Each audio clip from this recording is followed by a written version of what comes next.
pessoal, bem-vindos a mais um podcast da FusPress. Hoje um Raridades Inusuais especial, né? Lançamos aí na quarta-feira a nossa primeira campanha de 2023, os três visionários, três malditos e visionários, uma campanha em parceria com a editora, com a Contravento Editorial, do Nathan Sheffer, grande tradutor, né? Especializado aí nesse tipo de literatura maldita de vanguarda. E eu quis trazer aqui uma série de livros que mais ou menos não chega a ser uma inspiração direta, mas ele tem uma certa analogia, né? Quando você senta para pensar, né, numa coleção de livros, uma coleção de livros em geral, você acaba, digamos assim, evocando aqueles que tiveram mais influência na sua formação e tudo mais, e ficaram na sua memória, e com certeza esse é o caso da coleção Livro B, não é? Que tem como eu disse, uma inspiração indireta na nossa própria coleção de malditos inusuais, né, e visionários.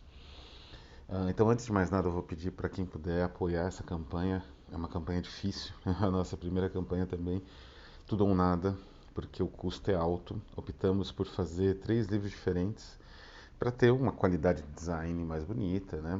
Uma apresentação mais interessante, mais próxima até dessa, né? Do que fazer um livro como é o Narrativas Angustiantes, né? Que são 3 narrativas encaixadas num livro só. Mas dá muito trabalho. Bom, o Narrativas Angustiantes também dá, mas esse, enfim, também tem custos bem elevados de produção. Então, eu vou pedir a todos para, quem não puder apoiar, pelo menos divulgar. Ajuda bastante. Mas vamos voltar aqui então a Livro B. A Livro B foi uma série de livros lançada pela Editorial Estampa durante os anos 80, 70. Esse aqui, por exemplo, é de 78. Bem conservado até, né? E eram livros. É interessante porque, assim, eles acompanharam a formação bibliófila de muitas pessoas que eu conheço, inclusive, porque eles não eram livros exatamente de literatura. Era uma característica muito comum de algumas coleções, né? Eu já fiz a dos marginados visionários heterodoxos, né? Alguns dias atrás, alguns dias não, alguns meses, algumas semanas atrás, outra inspiração para três malditos visionários, né? É, e como a Livro B, eram coleções que não tinham, assim, eles tinham uma curadoria excepcional, tinham uma estrutura, claro, tinha uma ideia por trás, né? Mas eles não tinham uma preocupação em seguir uma linha editorial definida, né? Que é uma preocupação comum hoje, né? As editoras tentam definir as suas linhas, ou das suas coleções, ou dos seus selos, né? Em alguns casos, e a partir dali começar a, enfim, escolher os títulos e tal. Tanto a Livro B quanto a Biblioteca dos Heterodoxos provavelmente inspirou a Livro B, porque a Biblioteca dos Heterodoxos é do início dos anos 70. Talvez tenham surgido juntas, né?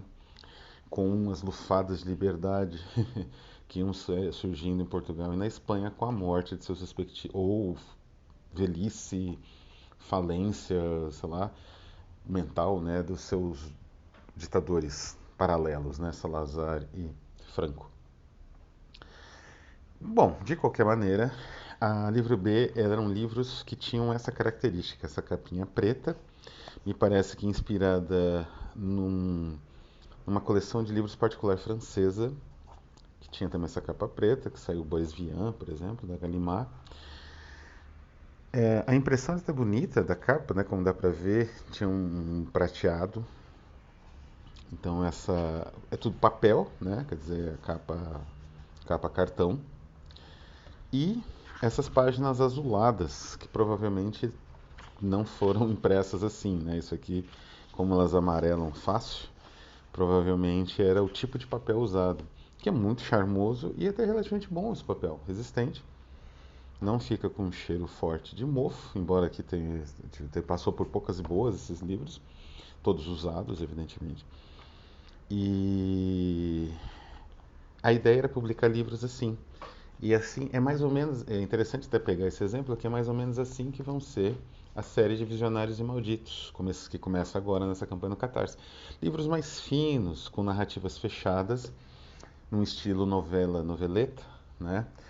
Com textos, né? Eu me lembro que vem, né, com uma introdução, vem com uma certa estrutura para texto mínima, né?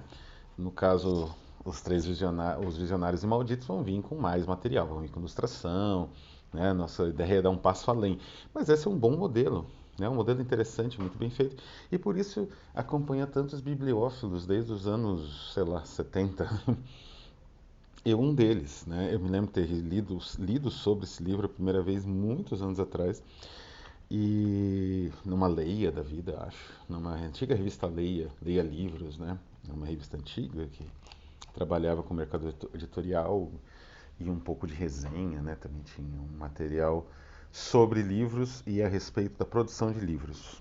É interessante, né? Na época não tinha internet, era uma revista útil nesse sentido, né?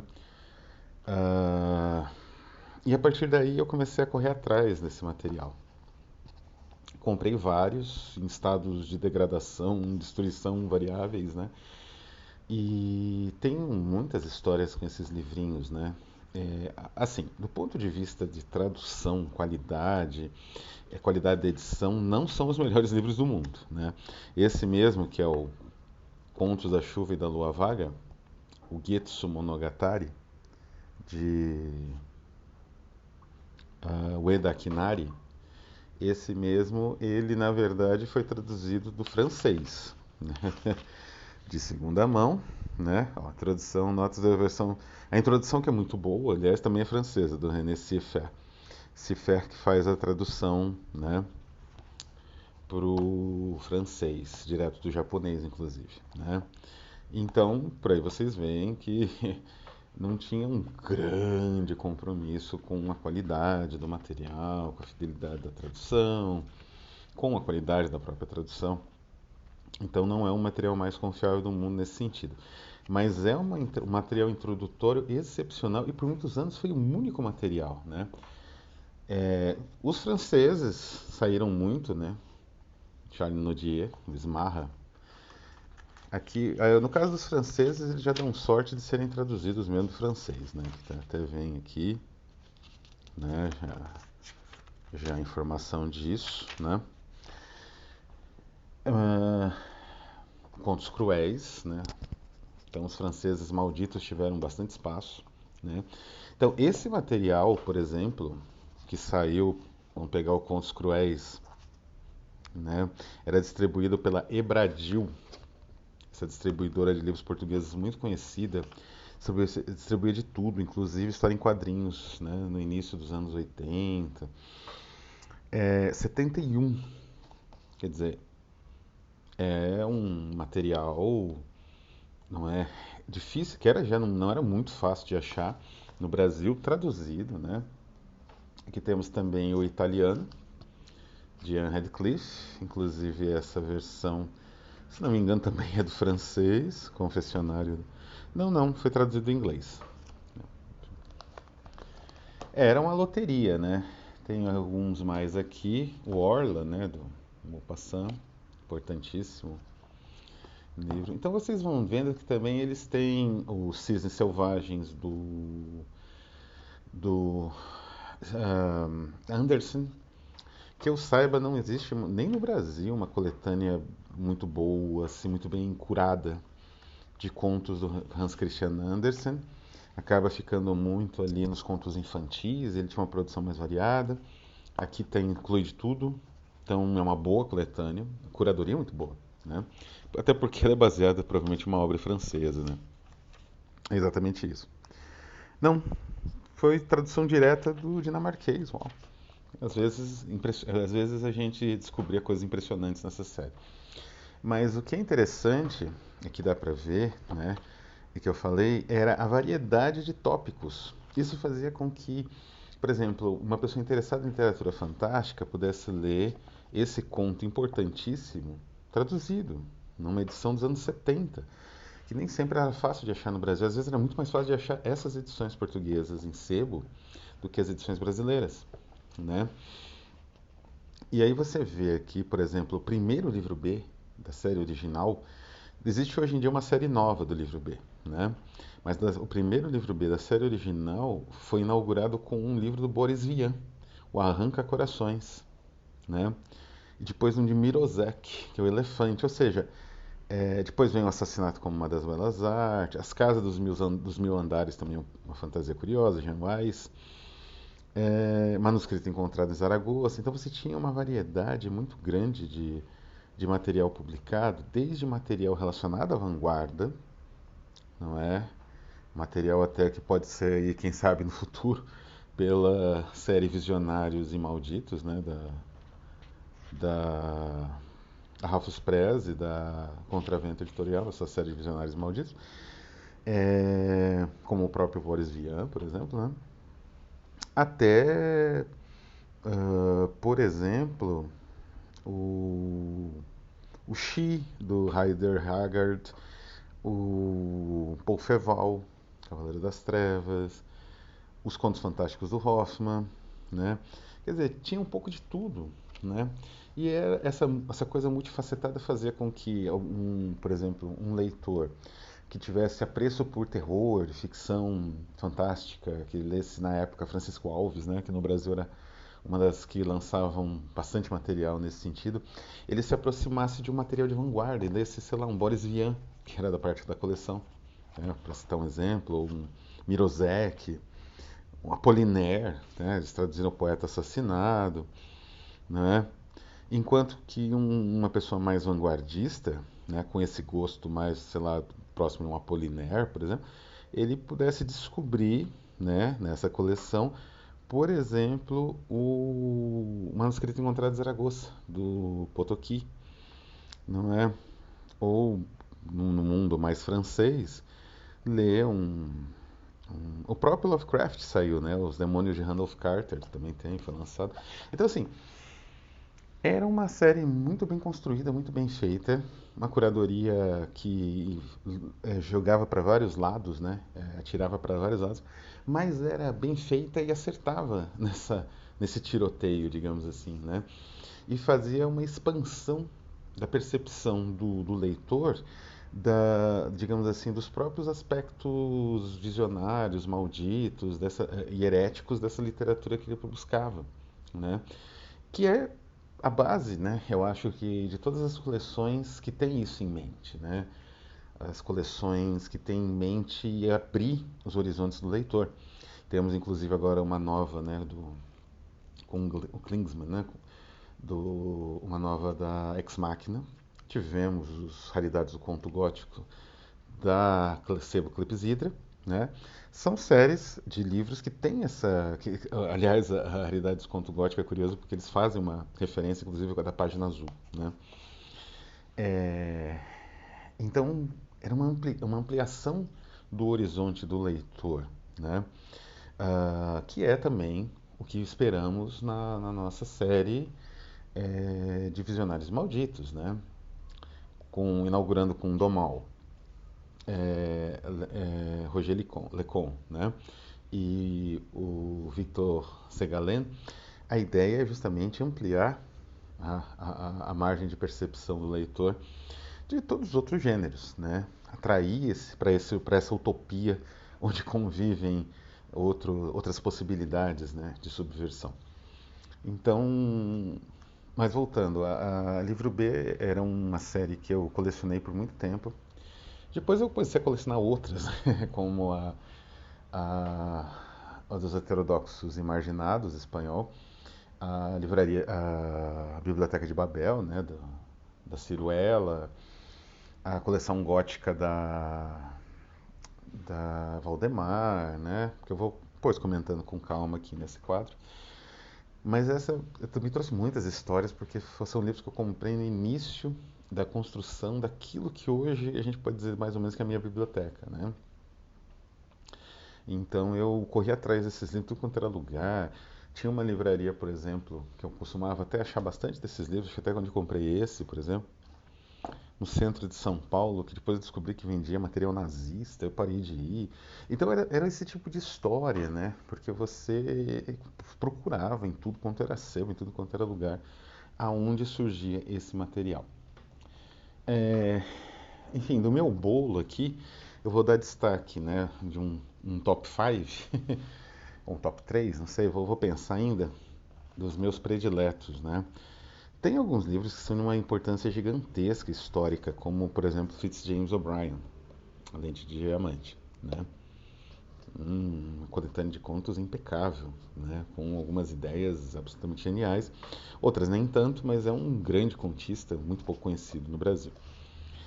Mas o que eu destaco, o primeiro que eu destaco é essa edição bem castigada do Jardim dos Suplícios, do Octave Mirbeau. Mirbeau é um autor, enfim, absolutamente subversivo, absolutamente genial.